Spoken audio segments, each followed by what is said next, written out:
solidarité, l'attractivité et mieux vivre ensemble. Pourquoi?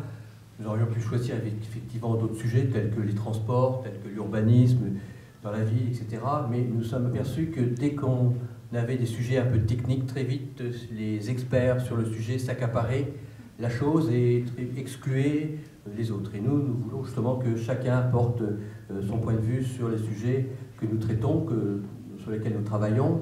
Il y a des circonstances un peu particulières, je le reconnais.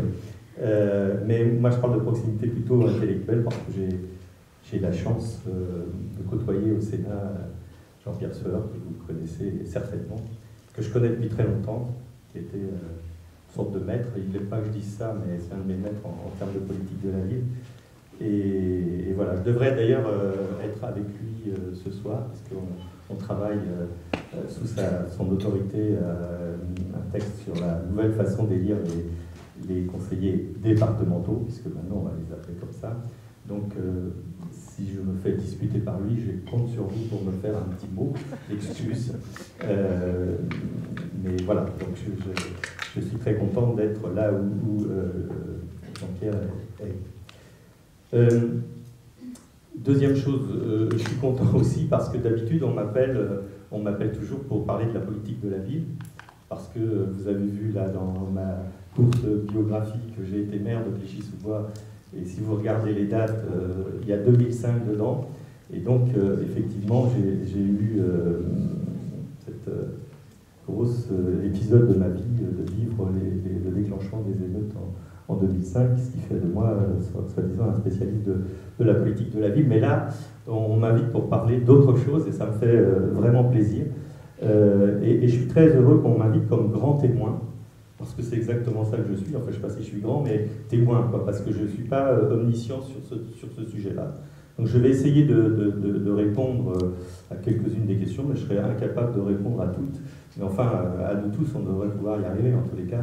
Et donc je vais surtout parler effectivement des graves inégalités, non pas vis-à-vis de la santé, parce que la santé c'est quelque chose de compliqué, hein, si on regarde la définition de l'OMS, ça dépasse largement la médecine, puisque c'est social, psychologique, etc.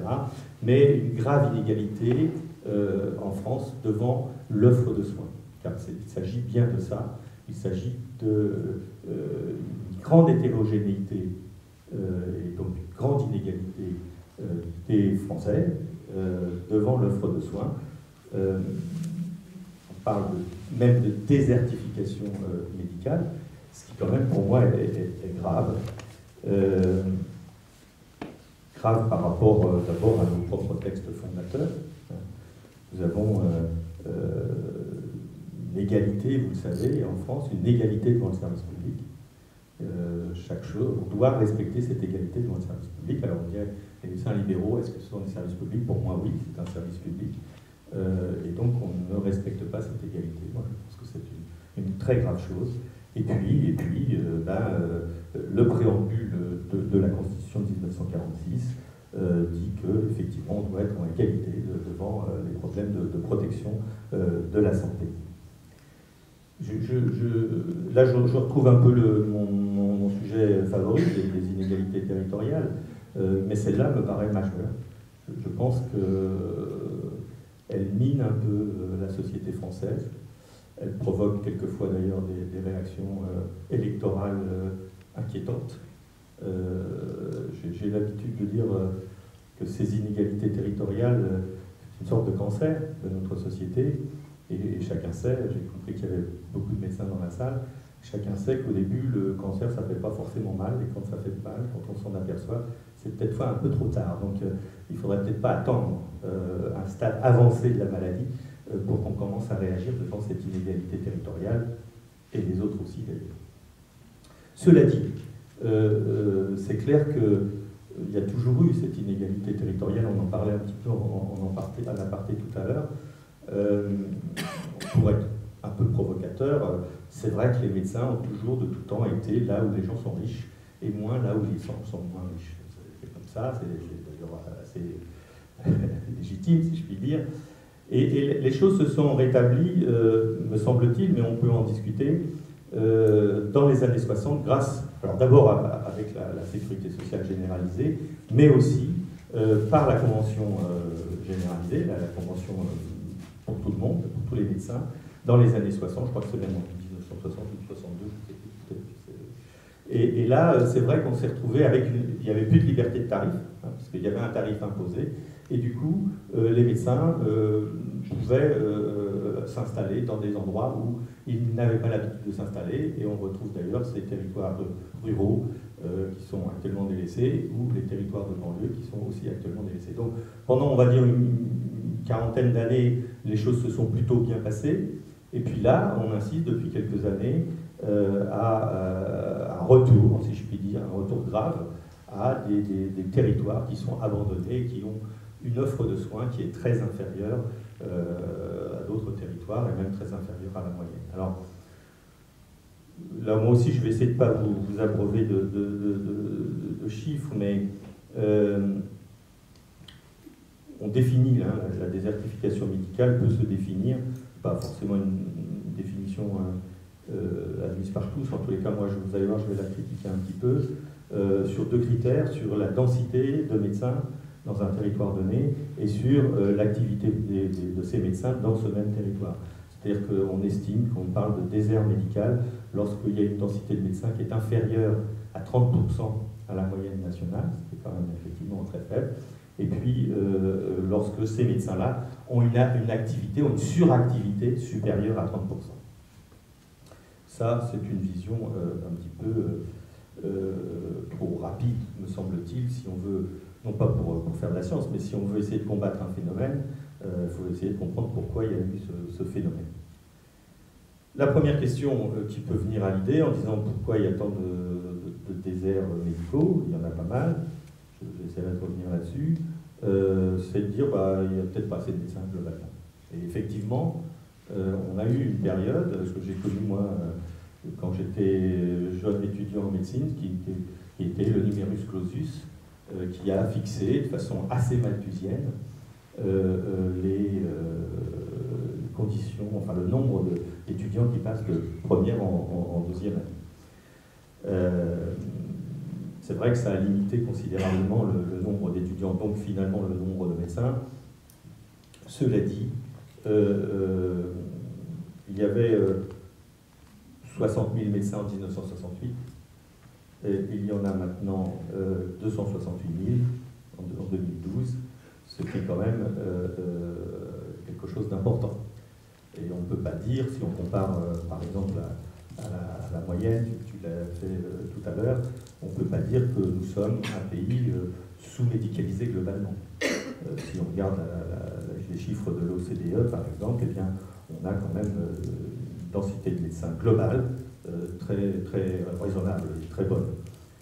Avec quand même, il faut le dire, un tassement. Hein, c'est-à-dire que quand on regarde, je n'ai pas de PowerPoint, mais quand on regarde les chiffres, ça monte, et puis depuis maintenant une petite dizaine d'années, ça a tendance à se tasser quand même. Ça se tasse.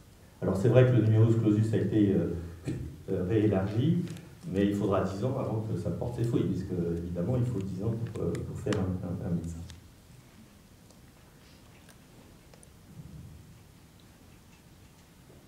Voilà, on a, nous, une densité de médecins qui est globalement, hein, pas seulement les généralistes, de 330 médecins pour 100 000 habitants. Dans l'OCDE, c'est de 310.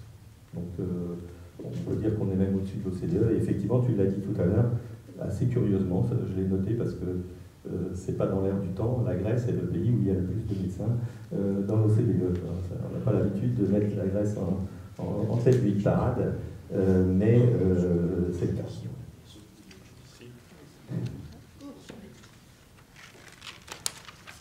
Alors, pourquoi cette inégalité territoriale si la densité n'est pas...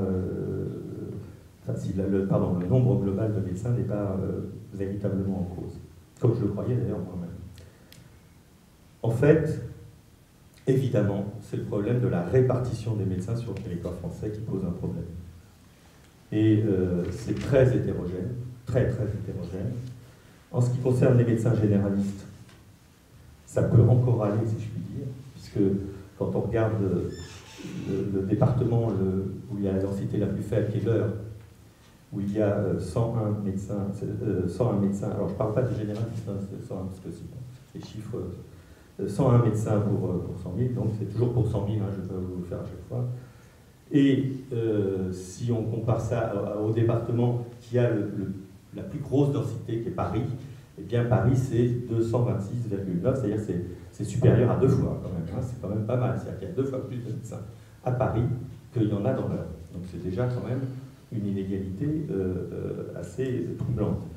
Mais si on regarde les spécialistes, alors là, il y a de quoi s'inquiéter. Et d'ailleurs, effectivement, il y a une bonne question, pourquoi pas inquiéter plus tôt? Le département qui est le moins riche en spécialistes, c'est la Haute-Loire, avec 64 pour 100 000. Et le département qui est le plus riche, c'est Paris, avec 501 spécialistes pour 100 000 habitants. Ce qui fait quand même plus de 8 fois plus. Alors là, quand même, ça doit interroger. Quand même. Déjà, le double, c'est pas terrible, mais alors, telle différence de densité va quand même avoir des conséquences, c'est obligé. Mais je crois qu'il ne faut pas en rester là non plus, la répartition du territoire, parce que l'accès aux soins, ce n'est pas seulement un problème quantitatif de médecins, du nombre de médecins. C'est aussi, si je puis dire, la facilité d'accéder aux soins les plus importants. Et en particulier, la durée, le temps moyen qu'on doit pour avoir un médecin. Et si on prend comme critère, ça a été repris d'ailleurs il n'y a pas longtemps par le chef de l'État, de 15 minutes, il faut que personne ne soit à plus de 15 minutes d'un soin primaire, d'un endroit où on offre un soin primaire. Et si on met aussi 45 minutes pour une structure hospitalière, donc on prend ces deux critères, qui sont quand même des critères raisonnables, et qu'on regarde la population française qui échappe à ça, qui est au-dessus de ça, on arrive quand même à 3 millions de personnes.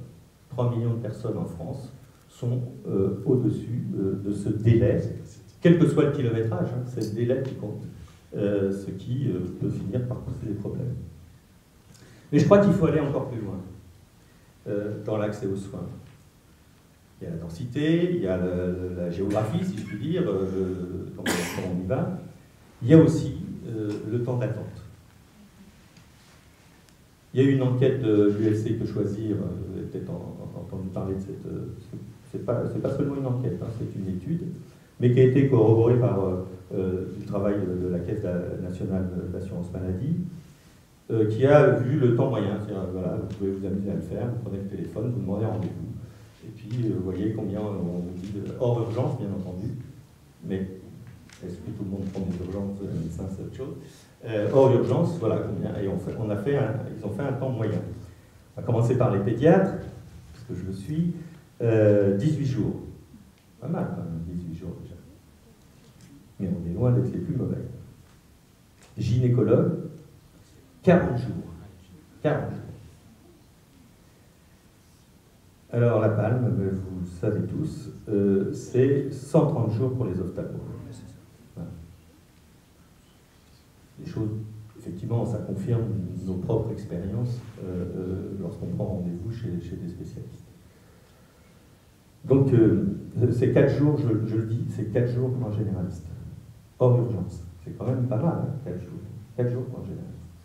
Mais ce que l'enquête a révélé un petit peu au-dessus, et là aussi on en parlait tout à l'heure en attendant d'entrer, c'est le nombre de médecins qui répondent « Désolé, je ne prends pas de nouveaux patients ».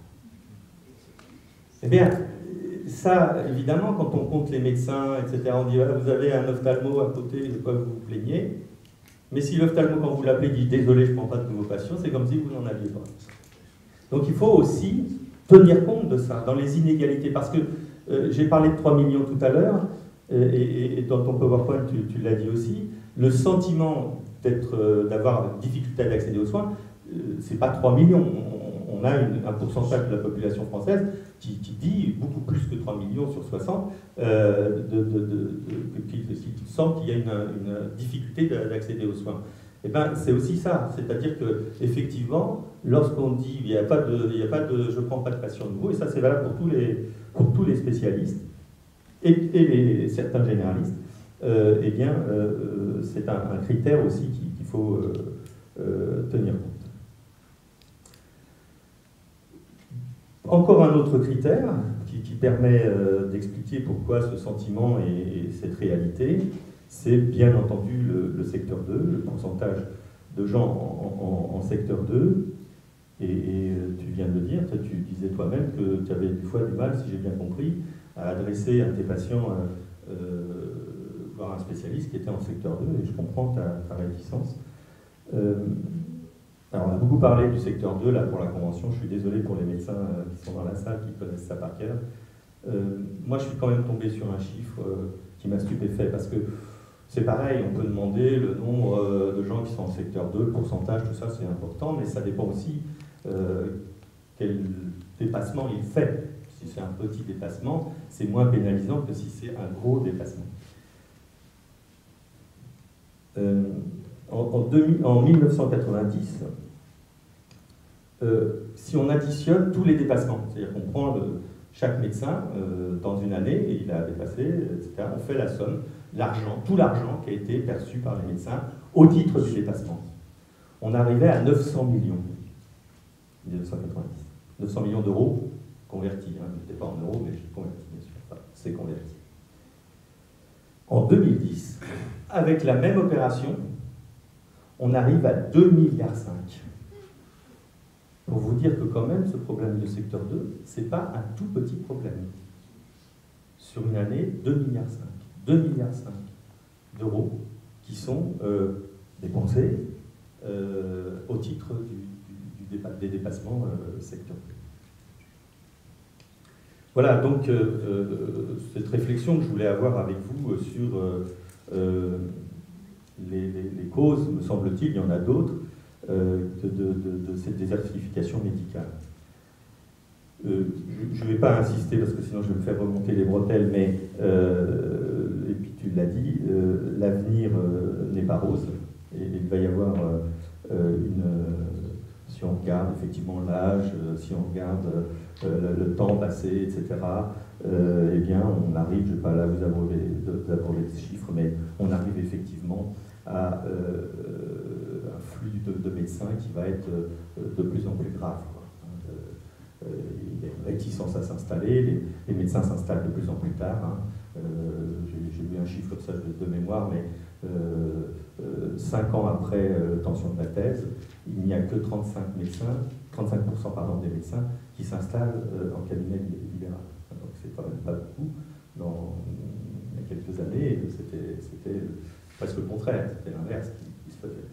Bon, bref, l'avenir n'est pas rose en ce qui concerne cette inégalité devant l'offre des soins. On risque d'avoir de moins en moins de médecins dans certains territoires, alors que, il faut le savoir, la demande de médecins, et c'est légitime, la demande de soins, pardon, augmente, puisque là aussi, on consommait, ça vous le savez sûrement, on consommait en pourcentage du produit intérieur brut, en 1970, les soins, la consommation médicale, on va dire, représentait 5,6% de ce PIB. En 2011, elle représente 12%, et ça va continuer, ce qui est d'ailleurs tout à fait légitime. Les conséquences. Alors, soit on dit que les médecins servent à rien, et que ça n'a pas de conséquences sur la santé, ce qui serait quand même un peu gênant, en particulier pour les médecins qui sont dans la salle, et puis il faudra le démontrer quand même. Mais moi, je vais, tu l'as esquissé dans ton PowerPoint, je vais vous démontrer le contraire par un exemple, c'est là où je suis le grand témoin. Nous avons une désertification médicale à Clichy-sous-Bois, avec des chiffres, je ne vais pas dire, mais qui sont incontestablement, en particulier en spécialistes, effectivement, qui sont dérisoires par rapport aux moyennes nationales, mais par rapport aux moyennes franciliennes, alors là, c'est catastrophique, je vais essayer de vous montrer ça tout à l'heure sans trop parler de Clichy. Nous avons une population en grande précarité. Et nous venons de traverser, je ne sais pas s'il faut que je parle à l'imparfait d'ailleurs, une épidémie de tuberculose historique, si je puis dire, au sens que c'était dans l'histoire qu'on voyait ça. La fréquence de la tuberculose en France est estimée à 0,8-0,9 pour 100 000 habitants. Elle est passée à Clichy-sous-Bois, dans le quartier concerné, à 300 pour 100 000 habitants. Donc vous voyez que là aussi, c'est pas une petite différence. Est-ce que la désertification médicale est la seule cause de cette propagation de tuberculose? Bien sûr que non. Il y a des conditions sociales, tout le monde sait, les médecins savent que la tuberculose est un bon marqueur social. C'est-à-dire que, voilà, tant mieux d'ailleurs qu'il dépistent les choses. Donc voilà les conséquences. Enfin, je crois que les conséquences sont graves sur le plan de la santé. Là aussi, on pourrait multiplier les exemples. On voit, un autre exemple quand même, là c'est pas des chiffres anecdotiques, on a à Clichy-sous-Bois une mission locale pour l'emploi des jeunes.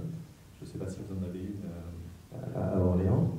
Si vous n'en avez pas une, il faudrait que dans votre programme vous en ayez une. Ou au moins une d'ailleurs. Et puis c'est une mission locale intercommunale. Donc il y a plusieurs maires qui ne sont pas tous médecins. J'étais le seul médecin dans les 6 maires qui sont dans cette... Et j'ai essayé de les convaincre qu'un des freins à l'emploi, c'était la santé. Ça n'a pas été facile, entre parenthèses. Hein. Les maires ne comprenaient pas. Et donc j'ai pu obtenir l'embauche d'un médecin, non pas pour les soigner, mais pour faire cette espèce de bilan de santé, d'orienter les jeunes qui ne trouvaient pas de travail, de régler ces problèmes de santé. On a donc, pas un médecin à temps plein bien sûr, mais on a demandé un vacataire, et que ce médecin qui a occupé le poste avait beaucoup travaillé dans les ONG, dans le tiers-monde. Et donc il a fait, et quelques mois plus tard, il est venu me voir en me disant, écoutez, je vois ici des pathologies que je voyais dans le tiers-monde et que je ne croyais qu'ils n'existaient pas en France. Et donc voilà, un deuxième exemple du fait que la désertification médicale va certainement, quand je dis certainement, c'est de façon certaine, des conséquences graves sur la santé, sur la morbidité et même sur la mortalité. Si on regarde, je vous invite à lire d'ailleurs le rapport des zones urbaines sensibles. Alors il y en a un qui vient de sortir, donc, qui malheureusement confirme et même aggrave un certain nombre de choses. Vous verrez que même la mortalité est plus grave. Alors là aussi, ce n'est pas seulement l'offre de soins, il y a aussi les conditions sociales, etc. Est-ce qu'il existe, ça je reprends une question, est-ce qu'il existe des déserts médicaux en ville? Pour moi, la réponse est oui. La désertification médicale touche énormément et gravement ce qu'on appelle au Sénat les zones hyper-rurales. Et ça, c'est très très grave. Mais elle touche aussi les territoires que je connais bien, qui sont les banlieues. Je vous ai, à titre pour vous édifier un peu, j'ai fait quelques comparaisons dans la région de France, qui est loin d'être homogène. Parce que ce que je parlais des densités tout à l'heure de département, c'est une chose. Mais quand on va dans des situations infra-départementales, voire, si j'ai bien compris, infracommunales, on s'aperçoit que là, il peut y avoir en quelque sorte des micro-déserts. Alors, par exemple, pour essayer de répondre à la question, parce qu'effectivement, elle m'avait été posée, dans la région Île-de-France, dans les Hauts-de-Seine, j'ai pris les Hauts-de-Seine exprès. Si vous pensez Hauts-de-Seine, vous pensez des départements riches, pas de problème, tout le monde est heureux, il y a des médecins à chaque coin de rue, etc. Alors effectivement, vous vous souvenez des chiffres, alors là je vais parler des médecins généralistes, vous vous souvenez des chiffres qui vous ont été donnés tout à l'heure. La densité moyenne dans les Hauts-de-Seine, c'est de 170 médecins généralistes pour 100 000 habitants. Voilà, c'est pas mal. C'est même bien. Mais si vous prenez deux villes des Hauts-de-Seine, une qui s'appelle Clichy, mais qui n'est pas Clichy-sous-Bois, qui est Clichy la dernière.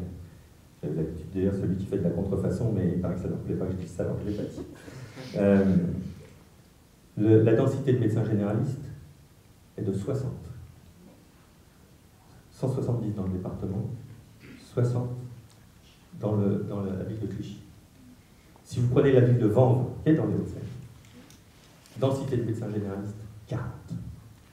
40. Voilà, si on prend ma définition de la désertification médicale, on est en plein dedans. Est-ce que, enfin moi, je vous le dis franchement, j'ai été surpris quand j'ai regardé ça. Est-ce que vraiment, on pouvait imaginer que dans les Hauts-de-Seine, il y avait des villes qui étaient dans une telle situation?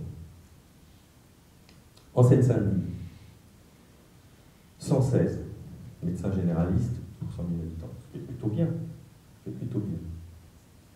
La ville de Clichy, c'est la vraie, Clichy-sous-Bois, 66. C'est déjà moins bien.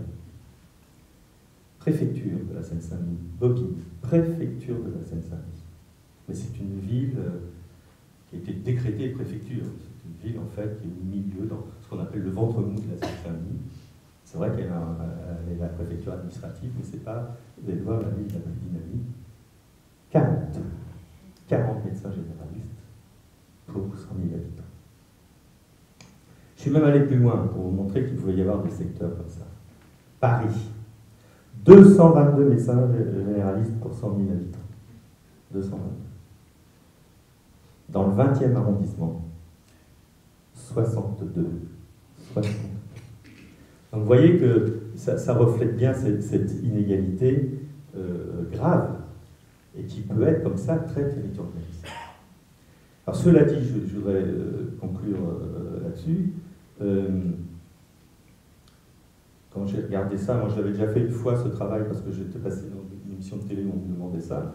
J'avais déjà un peu regardé, j'ai revu un peu, j'ai un petit peu revisité tout ça.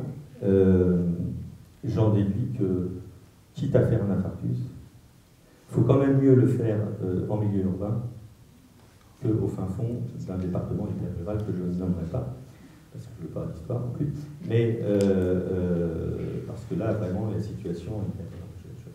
Moi, je pense que je suis, c'est vrai, un militant des banlieues, mais ça ne doit pas nous faire oublier ces zones rurales où la population française se sent complètement abandonnée. Et quand je dis qu'elle se sent abandonnée, j'ai tort, parce qu'elle est abandonnée. Elle est abandonnée et qu'il faut y penser aussi. Alors, quelques pistes pour essayer de... Et ça, peut-être, ça sera l'occasion de... Ça va ? C'est bon, moi. Quelques pistes pour essayer de voir comment on peut remédier à ça, parce que pour moi, les choses sont extrêmement compliquées. Je vais parler du rôle des collectivités territoriales, parce que c'est effectivement aussi dans le cahier des charges, si je puis dire, mais j'en ai parlé au journaliste là hier, et effectivement, il a retenu les études médicales, et c'est vrai que je l'ai dit. Moi, je pense que on aura peut-être un problème qu'on va discuter entre médecins, mais je pense que ça intéresse tout le monde. Je pense que cette difficulté qu'ont les jeunes médecins à s'installer en ville, comme on dit, encore plus à la campagne, bref, en ambulatoire, en médecine libérale. Je vais le dire un peu caricaturalement, mais je sais qu'il y a des médecins hospitaliers, mais ça va permettre d'avoir un débat. Mais je sais aussi qu'il n'y a pas de CHU, je l'ai appris. On apprend un métier pendant ses études, et après, il faut en faire un autre. Ça fait un peu, ça fout les jetons quand même. Fout les jetons.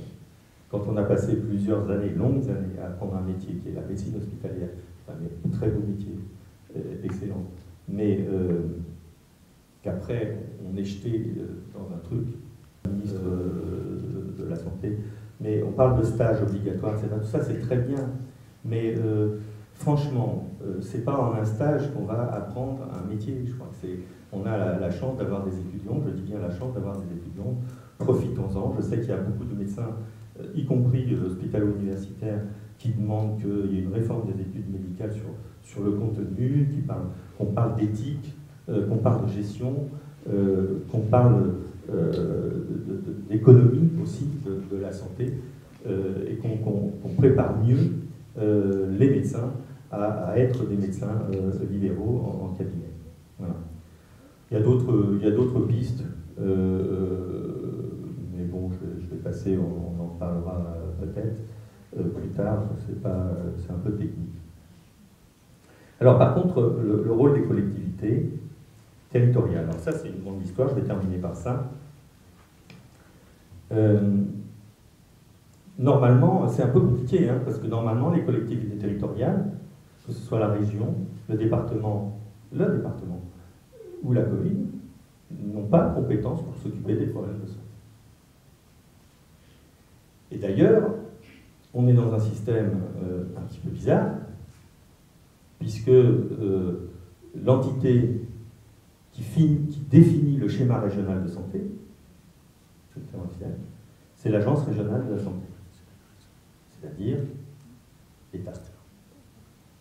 Il définit, mais ce n'est pas lui qui fait. C'est pas lui qui fait. Il donne des préconisations, mais ce n'est pas lui qui paye. Donc c'est compliqué déjà. Et c'est une partie de la réponse à y a-t-il une véritable politique de santé? Moi je pense que là on a une espèce de faille. Alors je sors un peu de mon rôle de grand témoin purement médical, mais on a une faille dans la décentralisation. Une espèce de truc qu'on a fait à moitié. C'est-à-dire que, voilà, par exemple sur la tuberculose, enfin à Clichy ça s'est bien passé, mais il faut savoir que la lutte contre la tuberculose, c'est de la responsabilité de l'État, sur le papier, mais il n'a aucun moyen de le faire, donc il a sous-traité, si je puis dire, j'exagère de dire sous-traité, mais je le dis comme je le pense, au Conseil général. Chez nous, ça s'est bien passé, parce que le délégué départemental de l'ARS et le Conseil général se sont bien entendus, et on a pu faire un truc, avec la ville, on a pu faire un truc correct, mais c'est quand même une histoire compliquée, quoi.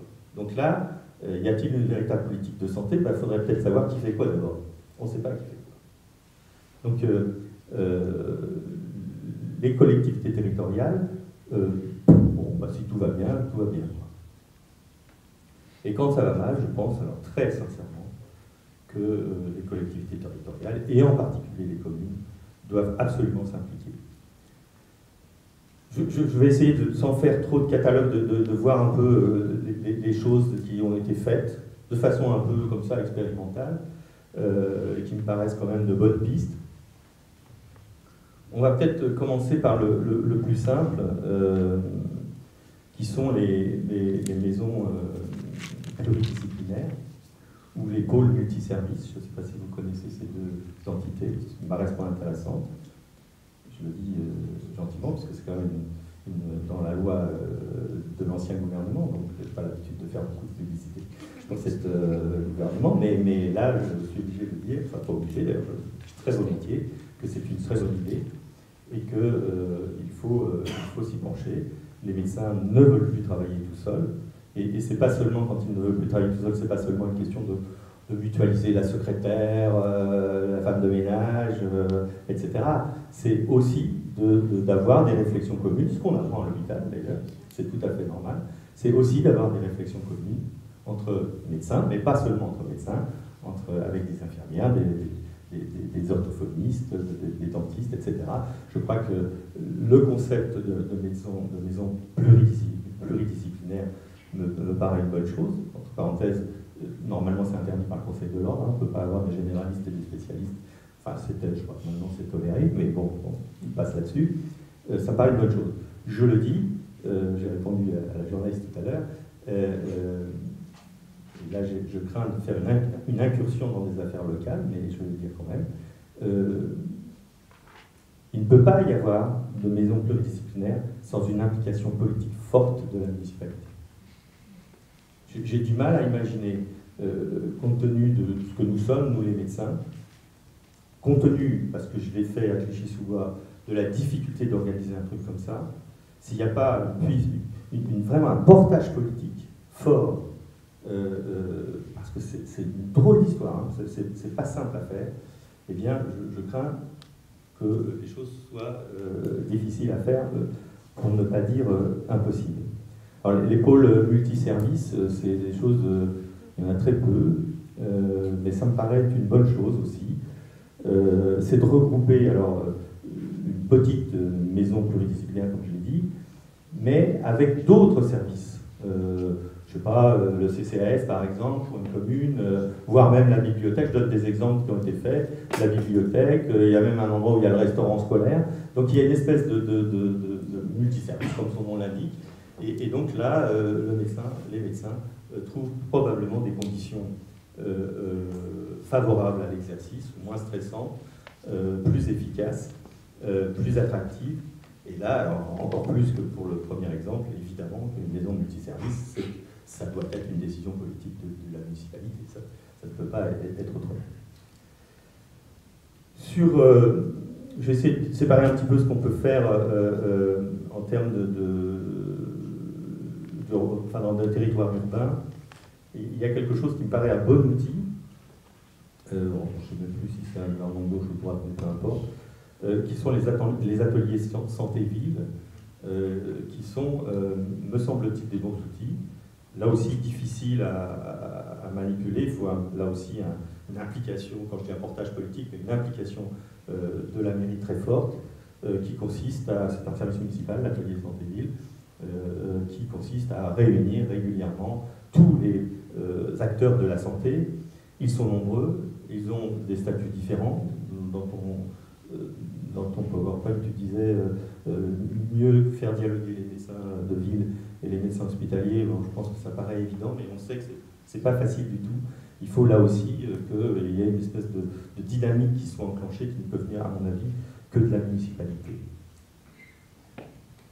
En zone rurale, c'est encore pire, comme je le disais, parce qu'évidemment, on ne va pas mettre une maison médicale pluridisciplinaire dans chaque commune de 500 habitants ou de 100 habitants. Vous savez qu'on a le record d'Europe, peut-être même du monde, des communes de moins de 100 habitants.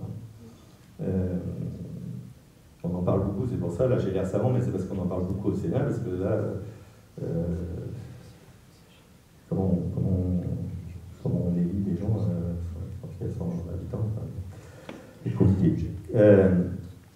Il y a eu des exemples qui ont été faits, en particulier, me semble-t-il, dans le Lot-et-Garonne, où l'ensemble des communes du département se sont réunies une commission, ils ont appelé ça une commission de la démographie médicale, et ils ont défini, alors là aussi il y a un portage politique très fort, ils ont défini ce qu'ils ont appelé des aires de santé, c'est-à-dire des espèces de territoires cohérents pour implanter par exemple une maison pluridisciplinaire qui ont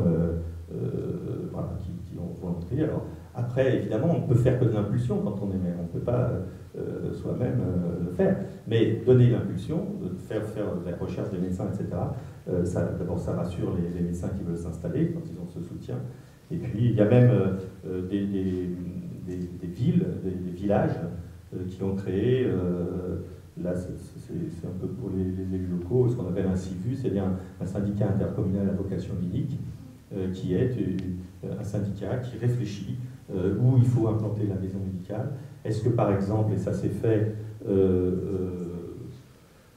ne peut pas avoir une maison médicale, je ne sais pas, dans le chef-lieu d'arrondissement par exemple, mais le chef-lieu d'arrondissement il est loin de certains villages, ou plutôt certains villages sont loin de la maison médicale, et donc pour certaines personnes c'est difficile, hein, on est loin des 15 minutes, donc avoir peut-être aussi des espèces de vacations, enfin je ne sais pas comment ça s'appelle, que le médecin vienne, tu vois, une demi-journée, le lundi matin, le médecin vient pour vraiment voir, hors urgence bien entendu, mais oui c'est ça, médecine foraine, mais enfin là un peu stabilisé quand même, je crois que ça s'est fait ou qu'il y a des volontés de faire.